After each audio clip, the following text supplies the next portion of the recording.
Un corte pasado de moda. Colombia.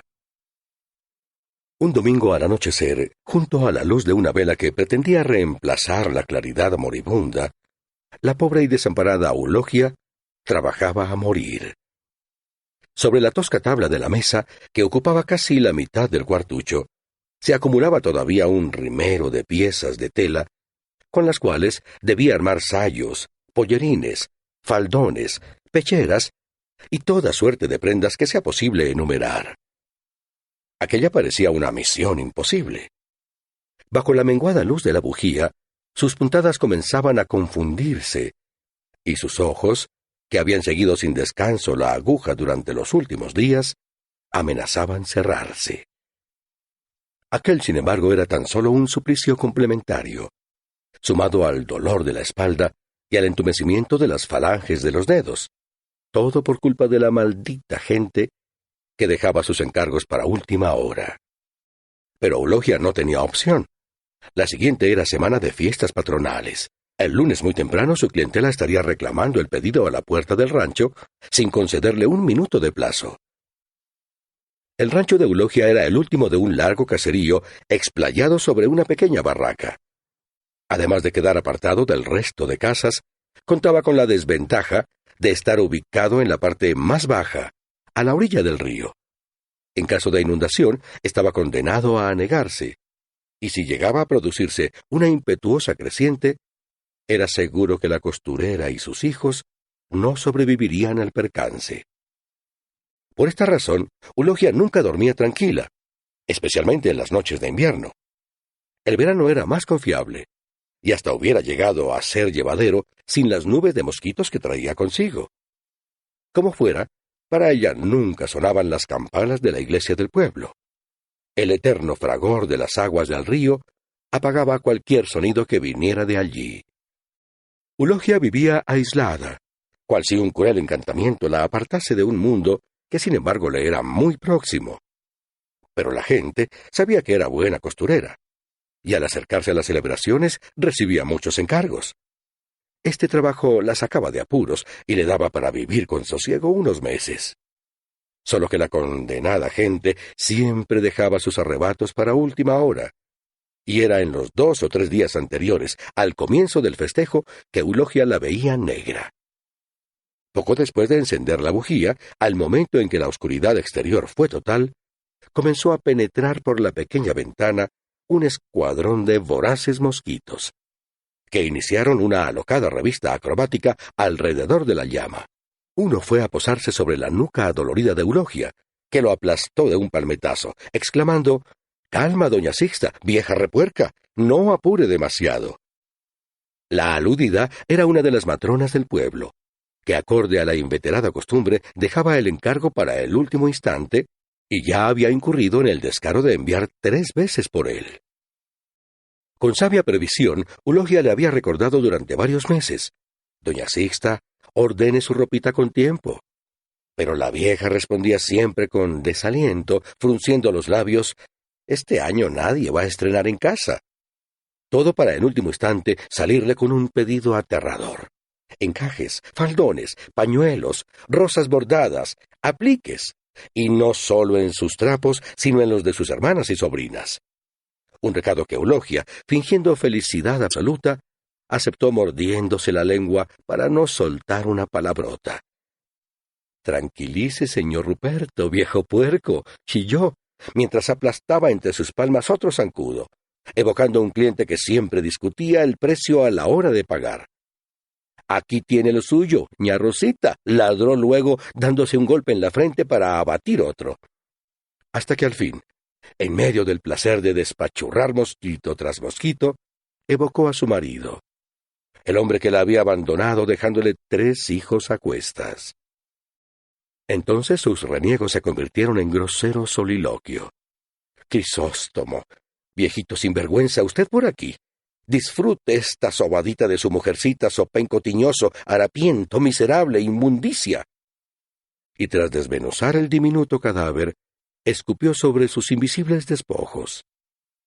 Así, combinando las puntadas con los golpes y las maldiciones, metía espuela a su rabia. Pero un rato después, a causa del acrecentado número de zancudos, le fue imperioso cerrar la ventana. Los meses del calor estaban en todo su apogeo. En menos de una hora el pequeño rancho acabó convertido en un horno. No existía remedio al respecto. La humilde mujer prefirió el ahogo caluroso del encierro a la plaga voraz. Así corriera el riesgo de quedarse dormida. Bien pronto le sobrevino el primer cabezazo. Se levantó, desperezó sus miembros, trató de despabilarse. Bajo ningún motivo podía dejar de trabajar. Así las costuras hubieran empezado a quedarle torcidas. A la mañana siguiente, habría una verdadera romería a la puerta de su rancho, y por experiencia sabía que la gente prefiere el cumplimiento a la perfección.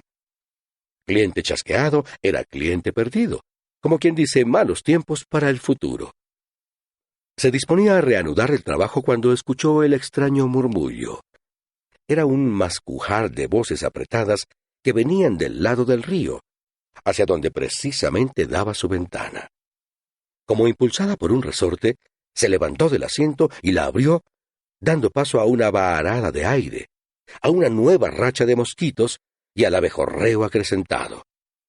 Parecía que por el lecho del río estuviera bajando una carretada de piedras. Una creciente, Dios mío. ¿Pero una creciente en pleno verano? Eulogia no podía creerlo. Unas horas antes el río bajaba casi seco. Era imperioso confirmarlo.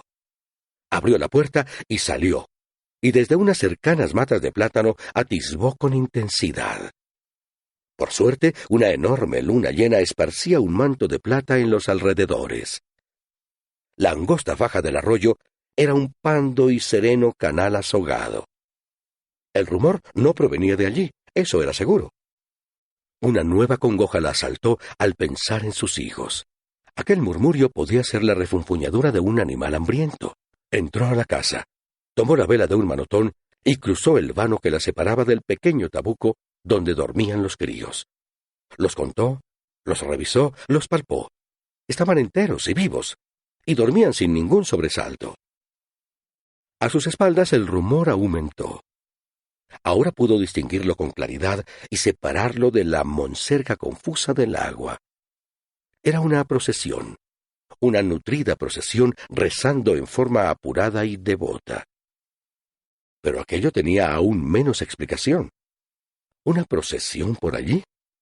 Solo que el cura, en un arrebato de preocupación por el alma de la solitaria Eulogia, hubiese traído a sus beatas para llevarle al rancho un reemplazo de la misa de aquel domingo, a la que había fallado por culpa de su penoso trajín. Al volverse para mirar nuevamente a través de la ventana, el viento apagó la vela en su mano y el exterior adquirió una gran nitidez. Entonces pudo verlas. 100, 200, 300 almas en pena, envueltas en sus blancos sudarios, brotando de la negra espesura de una guadua frondosa y avanzando hacia ella. El cabo de vela apagada se le soltó de la mano y cayó al suelo. Pero detrás, si Eulogia abre la boca, hubiera caído su lengua, que se tornó tiesa, pastosa y más pesada que el plomo. La favoreció que no fue capaz de mover ni siquiera una pestaña. Simplemente se había petrificado escuchando los latidos del corazón en sus sienes. Las preces, entonadas con fuerza, no concluían nunca en las bocas descarnadas de las espantosas visiones, sino que se enredaban en sordos sollozos para recomenzar de nuevo con claridad y otra vez confundirse. Todas llevaban un cirio encendido entre sus manos huesudas, pero visto en detalle, el tal cirio era una canilla. Al pasar frente a la ventana, miraban con un insondable desconsuelo hacia adentro, y Eulogia creía presentir en las cuencas vacías, escondidas bajo la mortaja entorchada, los ojos de alguien conocido que intentaba saludarla. Más de media hora demoró esta procesión desfilando ante la paralizada modista, que tuvo tiempo de bañarse en sudor y tornarse aceitosa, aunque su cuerpo carecía de una gota de grasa. Era como si se estuviera derritiendo, pero también tuvo tiempo de morir de pánico y resucitar de terror. Al fin acabó aquel desfile macabro. Eulogia, que se sentía espesa y porosa, dio un paso adelante, con la indecisa resolución de cerrar la ventana, aunque los rezos apenas comenzaban a desvanecerse. Pero antes de apoyar las manos en los batientes de madera, descubrió que desde la guadua avanzaba un ánima rezagada, a quien lo largo de la mortaja se le enredaba en los pies y le dificultaba caminar. Verla y reconocerla fue una misma cosa, pese a que se trataba de un mero esqueleto envuelto en lienzo blanco. —¡Jovita! —exclamó, sin poder contenerse. No podía ser nadie más. Jovita había sido en vida la otra costurera del pueblo, su competidora. El día que murió, ella misma ayudó a amortajarla, envolviéndola en una larga sábana a la que le sobraban más de 3 palmos largos, que por pura desidia no quiso cortar, sino que dobló bajo los pies de la muerta. Ahora se veían como un corte pasado de moda. Atraída por su exclamación, el ánima rezagada se dirigió a la ventana y se detuvo ante ella, mirando hacia adentro. El corazón de Eulogia se detuvo. Del pozo de la sombra que envolvía la calavera de la muerta, parecía fluir un manantial de tristeza y dolor. El garfio de sus falanges huesudas se engarzó del borde de la ventana. Entonces la mandíbula de aquel cráneo emergió de la oscuridad, osciló al lado y lado e imploró con dificultad. —Eulogita, Eulogita, tienes que cortarme la mortaja. Era un gemido insoportable, imposible de tolerar. Era la voz de un ánima en pena suplicando alivio. Eulogia creyó enloquecer. Pero por el rabillo del ojo alcanzó a distinguir el brillo de sus tijeras resplandeciendo sobre la mesa, bajo la luz de la luna. Temblando de pavor y castañeteando los dientes, pero incapaz de soportar por un segundo más aquel ruego doloroso, la sació y se dirigió hacia la puerta, que entornó sin vacilación. Afuera, la muerta la esperaba vuelta hacia ella, plateada por los resplandores lunares. Eulogia no se detuvo a contemplarla, sino que avanzó resueltamente a su encuentro. Se agachó y buscó el ruedo de la mortaja, con la expresa decisión de cortarlo de un tijerazo, levantarse y correr a encerrarse. Pero al alzar el lienzo mugriento, dejó al descubierto los pies de Jovita y pudo constatar que sus huesos no tocaban el suelo. Ahora no le quedó duda alguna de que iba a volverse loca. Un remolino de terror le daba vueltas en el cerebro cuando se puso a cortar. Era tanta su precipitud y sus nervios que los tijerazos se le fueron muy altos. Las canillas de la muerta, polvorientas y lechosas, quedaron al aire como las patas de una garza. Jovita se inclinó a contemplarlas y encaró energúmena a Eulogia, que intentó retroceder espantada al ver que las cuencas de sus ojos despedían un fulgor verdoso. El intento fue inútil. Estaba acuclillada, pegada al suelo. Jovita emergía sobre ella como el palo de una horca. —¡Miserable! —exclamó la difunta—. ¡Mira cómo me has dejado! Era ciertamente una moda muy osada para la ocasión y la época. Faltaban 3 siglos y medio para que la minifalda fuera inventada, y si nadie entre los vivos toleraba todavía un corte tan revolucionario, mucho menos los muertos. Aun así, Eulogia levantó los ojos pidiendo perdón, en el mismo instante en que Jovita le descargó un canillazo terrible en la frente, gritándole: —¡Demonia! Esto es para que aprendas a respetar los domingos y fiestas de guardar. A la mañana siguiente, los pequeños hijos de Eulogia informaron en el pueblo que su madre había sufrido un accidente. Quienes tenían prendas pendientes vinieron a constatarlo, y hallaron a la costurera en la cama, con un gran chichón en la frente y muy amoratados los ojos. Mientras contemplaba aquellas caras odiosas, que con seguridad no le pagarían su trabajo, ella solo anhelaba que lo ocurrido hubiera sido una pesadilla. Lo anheló tanto que se le tornó cierto, y hasta se le quitó el miedo.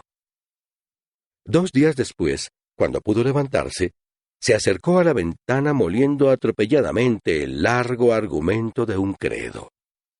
Le resultaba imperioso confirmar, a través de cualquier seña, que todo había sido una pesadilla.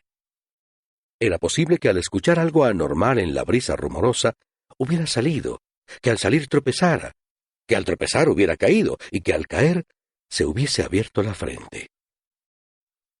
Pero un sucio trozo de lienzo, tremolando burlón en el esqueleto de un arbusto de arrayán, fulminó su ilusión. Sed bienvenida, princesa. Perú.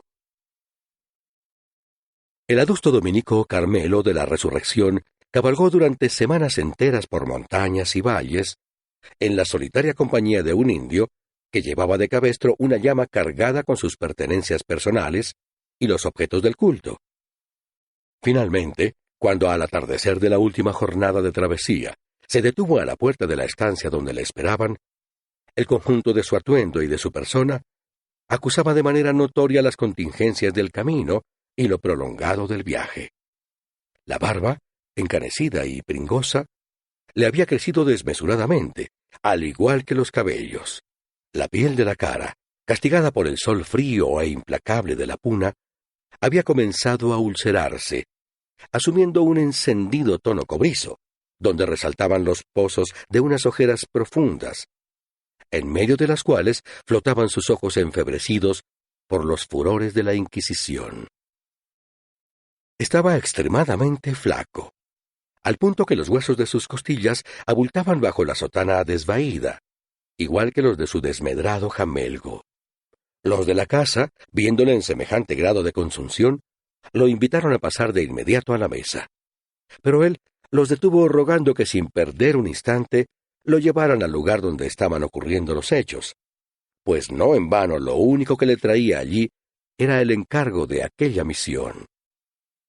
Corría el año de 1613, una fecha intrascendente en la disputa por las almas que se libraba desde hacía muchos años entre el clero y los camachicos, o brujos nativos.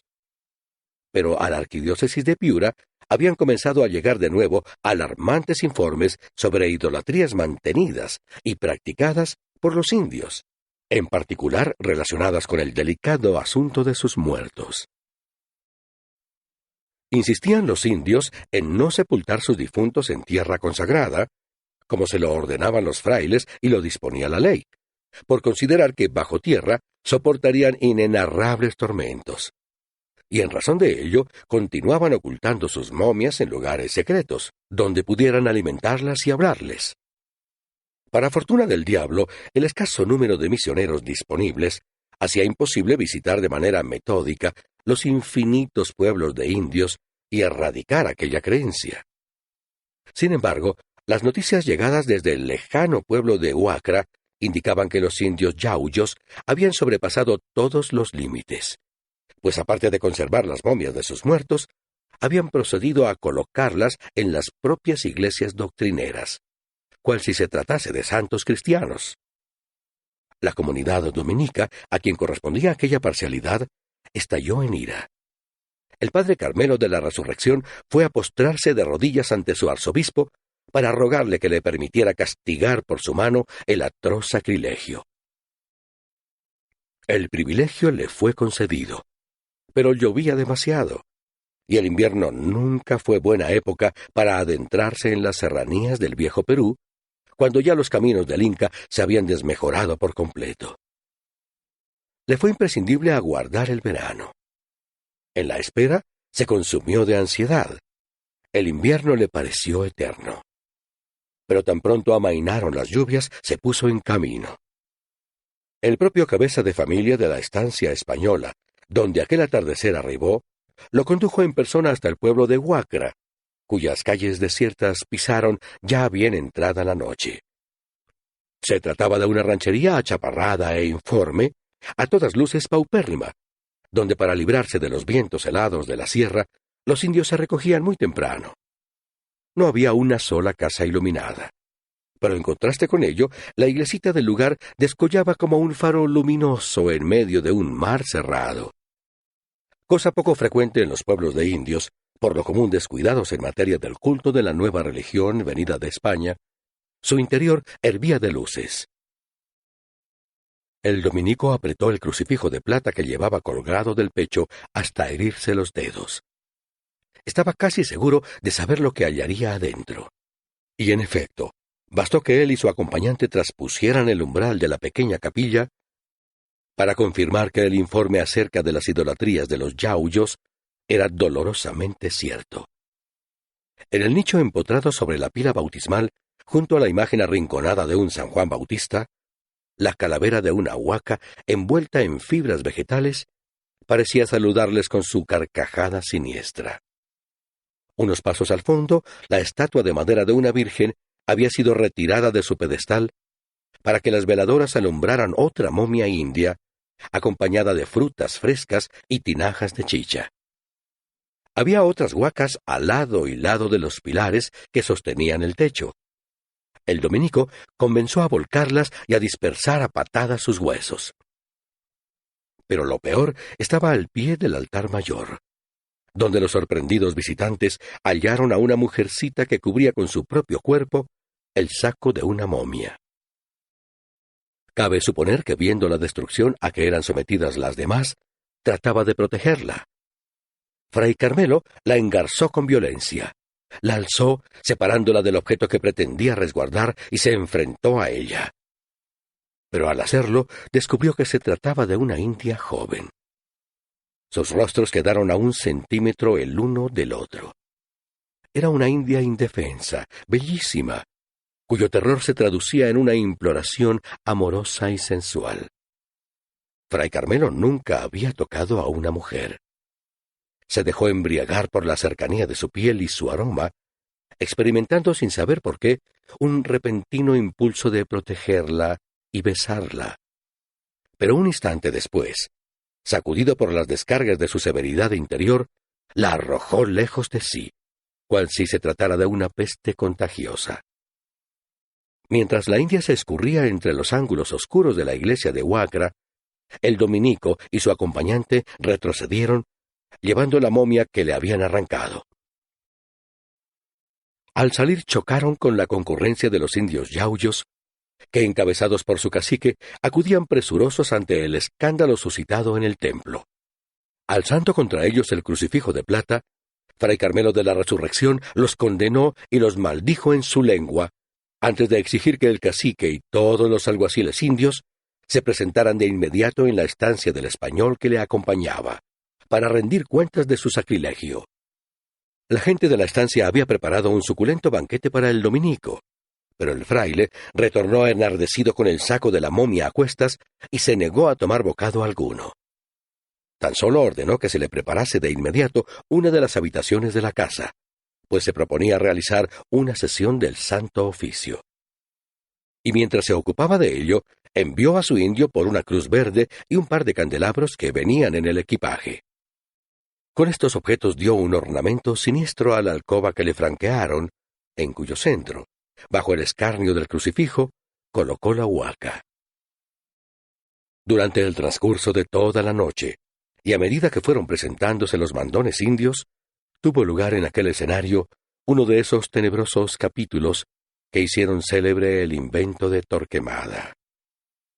Tras sermonearlos en quechua, lengua que conocía a la perfección, y ayudado por la gente de la estancia, el levita procedió a apalearlos, en castigo por haber permitido la idolatría y el sacrilegio en la iglesia de Huacra. Ellos eran la autoridad india del lugar, ellos respondían.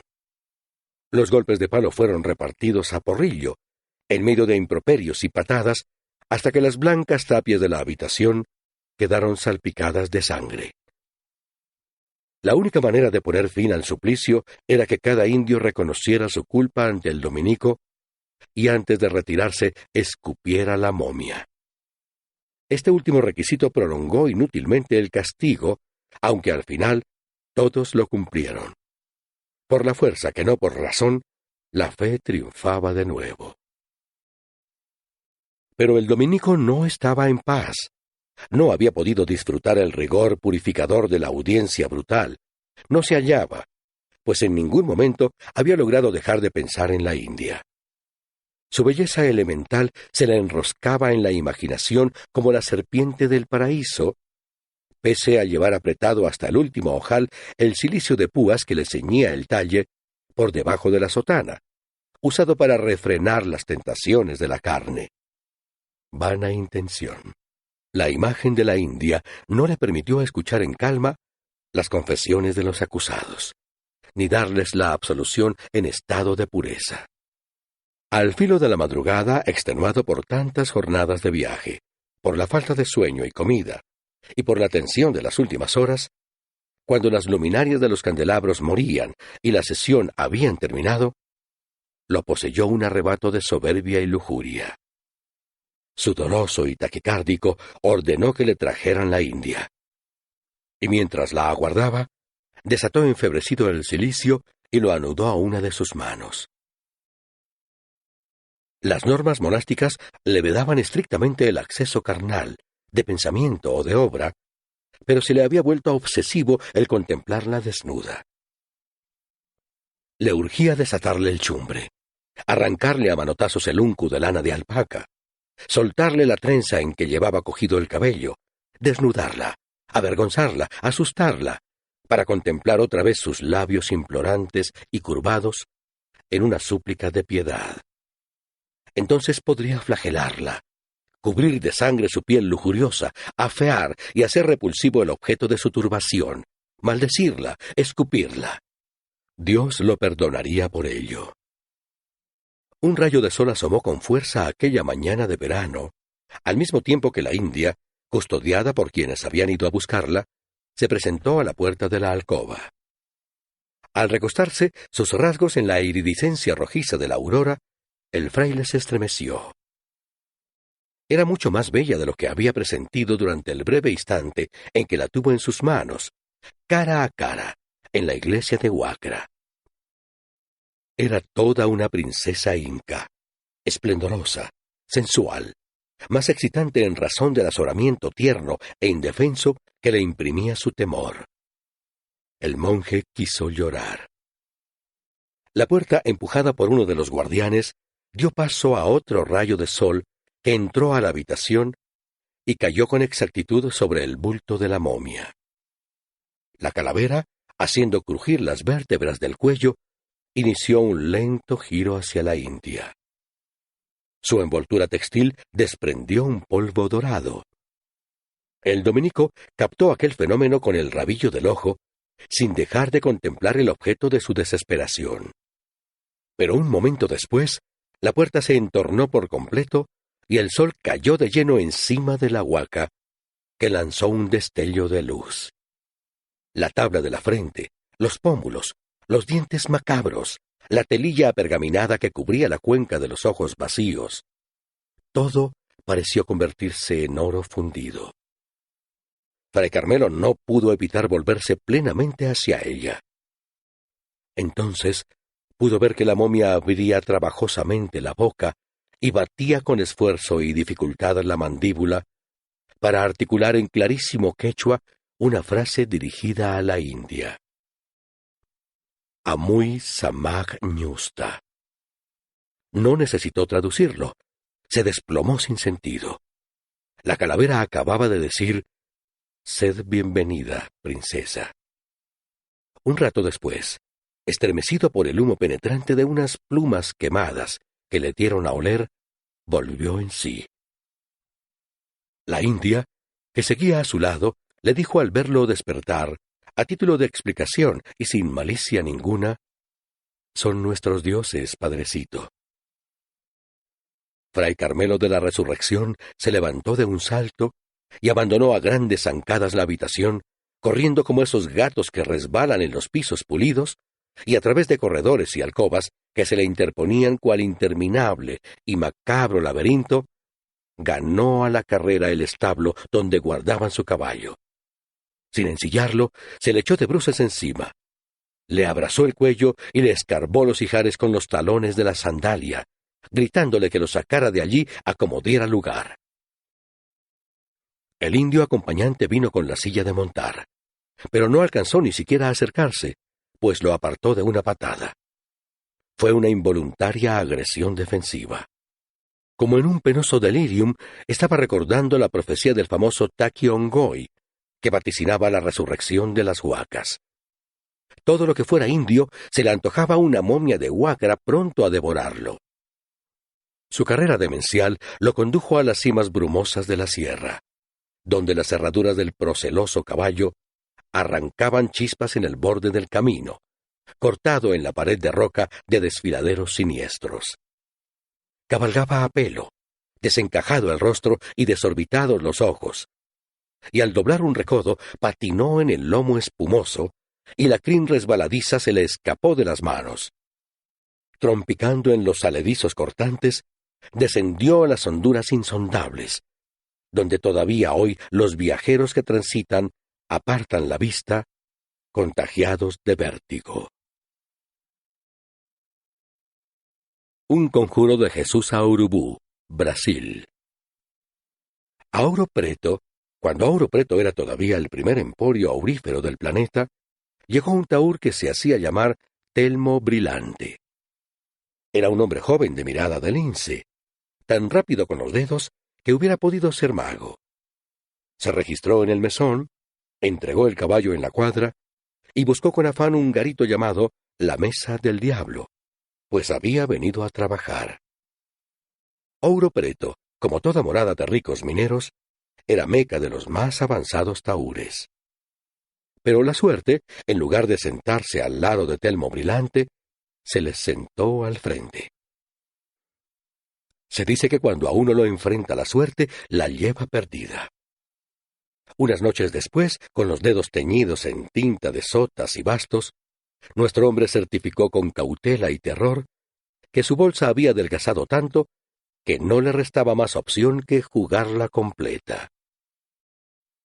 Un mal juego lo empujaría de inmediato a la terrible necesidad de apostar su pistola, apostar su caballo o apostarse a sí mismo. En caso de jugar su persona, corría el riesgo de pasar el resto de la vida como esclavo en una mina. Pero si perdía el caballo o la pistola, a la hora de huir o defenderse, no tendría cómo hacerlo. Así que optó por lo primero y comenzó a perderse a sí mismo. Digamos también que, desde su llegada, Telmo Brilante había comenzado a jugar otro juego. Una mañana, cuando regresaba al hospedaje después de una noche de muy malas cartas, había tropezado en el atajo de una calle desierta con una dama elegante, quien en compañía de sus criadas acudía a misa. Ella reparó en la desolación pintada en su cara, él en sus aretes de oro macizo. Fue lo que se dice siempre de este tipo de encuentros, un amor a primera vista. Esa misma mañana, en lugar de irse a dormir, el jugador averiguó cómo se llamaba y dónde vivía. Antes del mediodía, sobornó a una de las criadas para hacerle llegar una esquela. Le pedía una cita, en cualquier parte del villorio y a cualquier hora. No se la contestaron. La segunda la escribió promediando la tarde, amenazando presentarse en persona. Tampoco fue respondida. La tercera hablaba de matarse.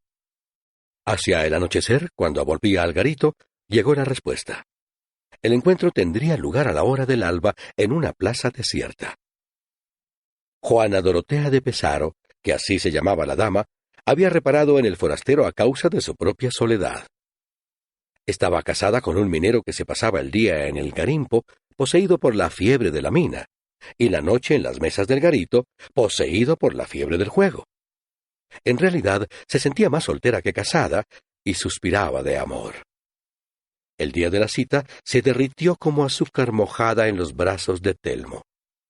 Al siguiente lo dejó entrar en su casa, donde siguió un romance apurado que se consumió en la intimidad y el secreto, y acabó abruptamente cuando Juana certificó que el ardoroso amante se había robado los contos de oro de su esposo. En aquellos momentos Telmo jugaba su más apurada partida y no le era posible perder. Sus adversarios en la mesa le tenían tomadas firmas y escrituras que lo convertían en prisionero y esclavo de no responder por las cantidades apostadas. Mientras él jugaba, la dama engañada creyó enloquecer.